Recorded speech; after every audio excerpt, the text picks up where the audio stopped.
Hello, high school students interested in live crab system maintenance and management. By the time we're done with this lesson, we hope to have you familiarized with all 5 components of a live system and how to do daily, monthly, and semi-annual maintenance. Here we're looking at the skimmer feed pump, that little one down at the bottom there, and we're following the input line from that pump into the skimmer and then following it out of the skimmer and into the biofilter, and the water flows across BioBrix. And this scene is showing the main pump line comes out of the pump, goes across to the chiller, out of the chiller, and in this system it goes underneath the chiller platform to that right-hand blue valve and then down into the crab tank. This shows the air compressor for the aquafusor, which is a diffuser that increases the dissolved oxygen in the system and goes down, and then you can see it going into the diffuser, the air diffuser.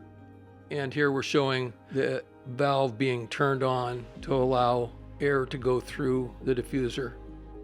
It's important to be able to recognize the difference between condensation and an actual leak. It should be pretty easy to distinguish the difference between condensate like that. Obviously no hole there. That's just the water condensing out of the air onto the cold surface. Here I'm just showing what the perforated PVC looks like. And this is what the filter pad that's on the top of the biofilter looks like. Here I'm showing you how to operate a quarter turn ball valve. So this isn't like a gate valve where you screw it a whole bunch of times. This is just one turn. It's a 90 degrees from where the valve is going across the pipe means off. When it's the valve going through the pipe means it's on. I'm showing you how to handle live crab. Keep your fingers back. You want to use your thumb on one of the trailer legs and your fingers under the belly, but not very far under the belly because crabs can reach around and get your fingers. And here I'm showing how we put crabs into the tank. We put one in one corner, one in the other corner, so that you're not piling crab on top of crab because they're very territorial. By now you've gone through enough of the text that you're ready to learn how to do water quality testing. Most systems have a digital readout someplace. In this case, we're looking at the chiller digital readout, but we're checking that against a handheld thermometer just to be sure that it reads the same. A lot of system owners will have different attitudes about safety. I want to encourage everyone to protect themselves against accidental exposure to some of the chemicals that we're using. There's nothing that's lethal. It's just a good idea to protect yourself. So we're testing salinity here. We're using a hydrometer and we're submerging it into the tank, and she's going to tap the hydrometer to make sure that there are no bubbles hanging on the little pointer inside there.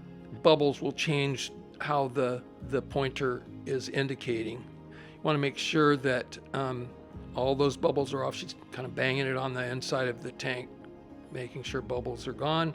And then she's confirming that it's to the fill line, which is up at the very top. She's pointing to it there.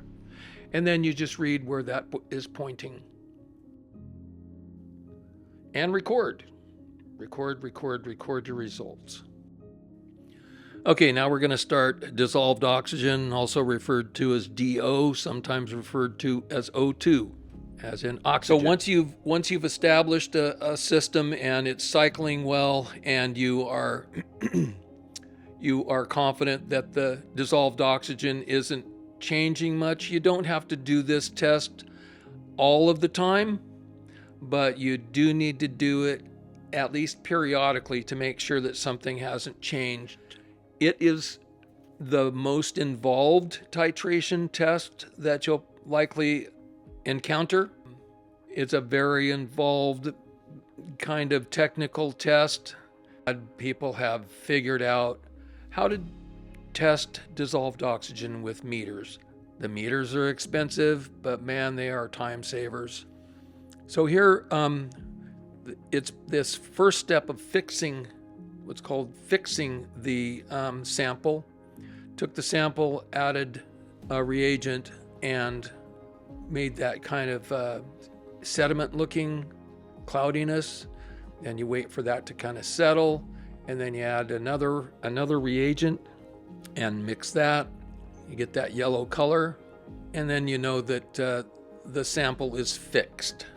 That means that no more oxygen is going to dissolve just by opening the lid. Hopefully you'll never be involved with a system that requires you to do titration method dissolved oxygen tests, but it's good to know it when you need it. Okay, this is pH reading. First, we're going to start out with doing a meter reading. There are multiple different ways of getting these tests done. This is about $1,000 device. There are far cheaper ways of doing it, but I want you to be at least familiar with the fact that these are available. Now we're going to go through a pH by titration method. And all of these titration methods seem very complicated, and if you're not paying attention to the instructions that come with it, you're going to get lost. So be very careful reading the instructions so that you don't skip something. Most of these tests using titration method use a color matching device. The exception would be dissolved oxygen, which we'll see later. But here we're doing all of the steps, following the instructions, adding the specific number of drops. It's real easy to put too many drops in or too few drops. So again, pay attention.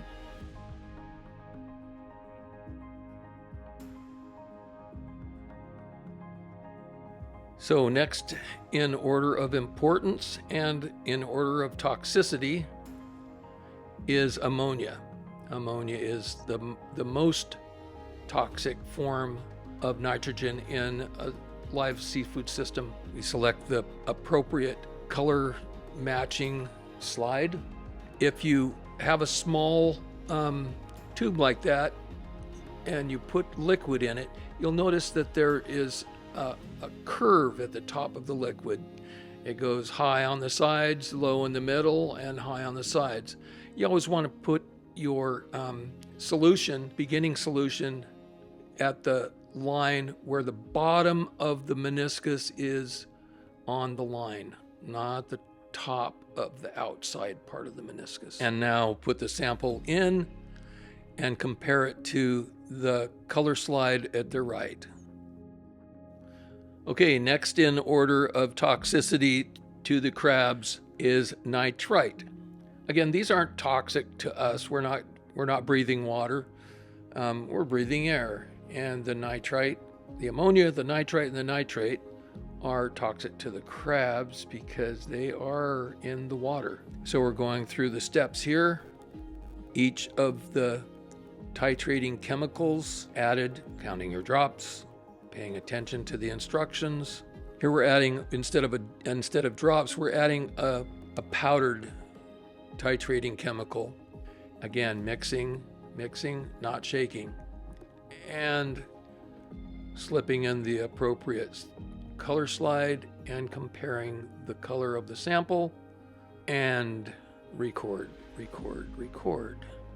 And finally, nitrate.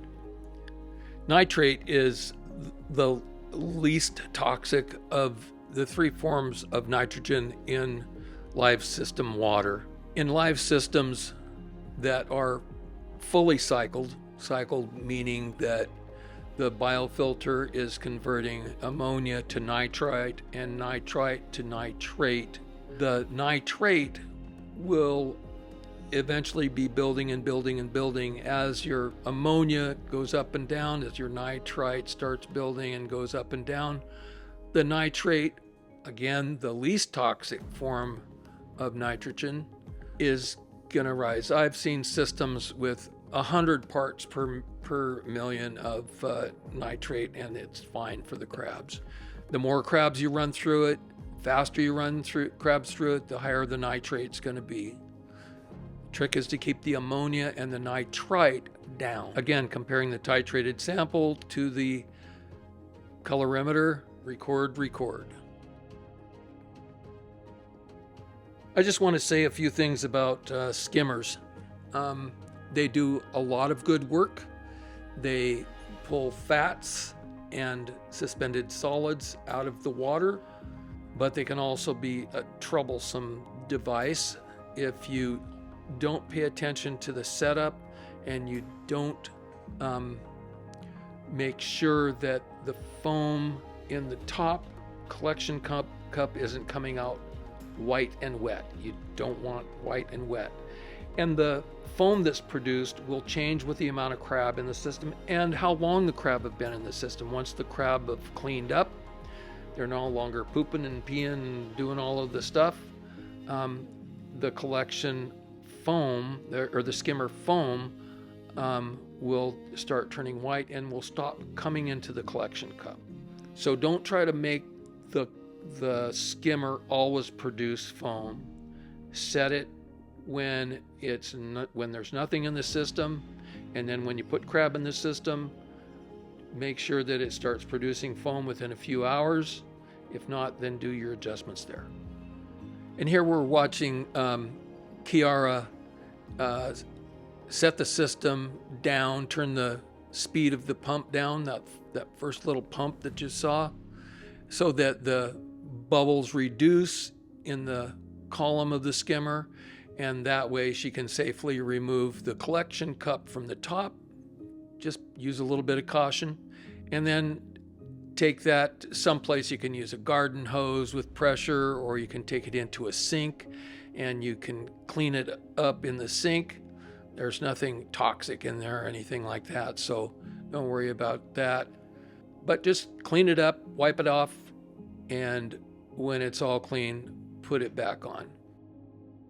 So hopefully you've learned a little more about water quality testing, the importance of it, about what water quality tests are most important, and how to do them. Carefully follow the instructions and record your results.